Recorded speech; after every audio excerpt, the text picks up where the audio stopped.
माननीय सभापति जी, मैं अपने नेता माननीय अखिलेश यादव जी के प्रति आभार प्रकट करता हूं कि उन्होंने एक ऐसी सीट जो अयोध्या में है, प्रभु श्री राम मर्यादा पुरुषोत्तम राम की धरती पर है, जिस सीट के लिए 54 फैजाबाद के लिए देश और दुनिया की निगाहें लगी थी।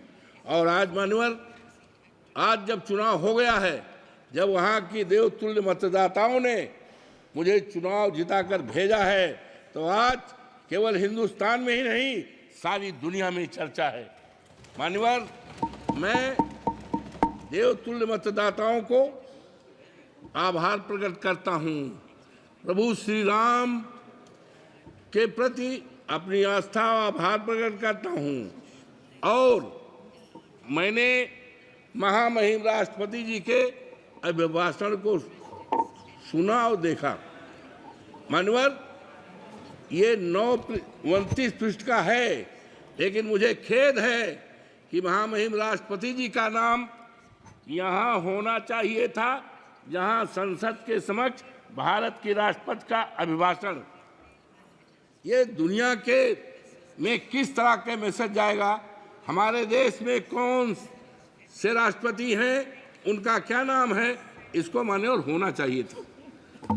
मान्यवर, मुझे बड़ा ही आश्चर्य हुआ जब ये 29 पेज के अभिभाषण में कहीं पर भी अयोध्या का नाम नहीं है, मर्यादा पुरुषोत्तम राम की धरती का नाम नहीं है, जहां से मर्यादा केवल अयोध्या में ही नहीं, सारे देश में मर्यादा अंकित हुई है, उसका कहीं चित्रण नहीं है।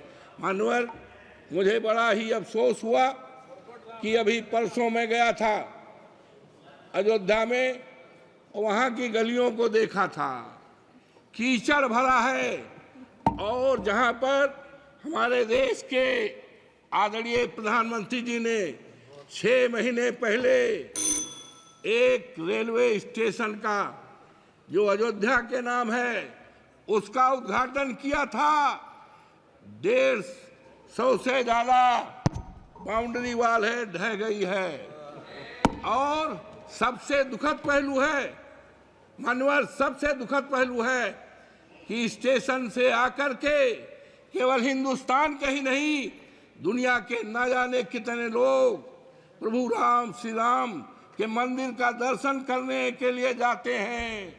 1 किलोमीटर की सड़क है, इतनी गंदगी है, इतनी गंदगी है कि लगता है सारी दुनिया की गंदगी अयोध्या में आ गई है। अब कैसे कैसे लोग दर्शन करने के लिए जाते हैं, प्रभु राम के मंदिर में जाएंगे तो सारी गंदगी को पैर से छप करके जाएंगे। और यही नहीं मान्यवर, मैं और आगे बढ़ा तो वहां पर जलायन एक अयोध्या का प्रभु श्री राम के मंदिर के पास का है जलायन मोहल्ला, पानी भरा है। और इतना पानी भरा है, और मानवर गरीबों का मोहल्ला है, कमजोरों का मोहल्ला है, दलितों का मोहल्ला है, और पानी भरा है। और सुना है उसके निकासी के लिए 35 करोड़ रुपए अलॉट हुआ है, लेकिन पता नहीं है ये पैसा कहाँ गया है, किस पे खर्च हो रहा है, गरीबों का मुआवजा नहीं दिया। और मान्यवर, मुझे बड़ा अफसोस हुआ कि वहाँ पर एरोड्रम बना है, लेकिन एरोड्रम बनने में गरीबों को, किसानों को पैसा नहीं दिया गया। और अफसोस की बात है कि हर साल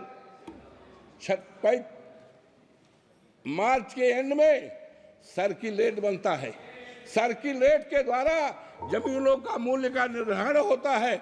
लेकिन अफसोस के साथ कहना पड़ता है, हमारे उत्तर प्रदेश के हर जिलों में सर्किलेट बना है, लेकिन आज 7 साल हो गया है फैजाबाद के, अयोध्या के किसानों की जमीनों के लिए सर्किलेट न बनने के कारण उनकी जमीनों को कौड़ियों के दाम पर बाहरी लोगों को बसाने का काम किया है। हमारे नेता के पास न जाने कितने लोग आए, लेकिन हम कह के आए इमानुअल कि हम मुआवजा दिलाएंगे, हमारे नेता ने कहा था, लेकिन मुआवजा नहीं मिला।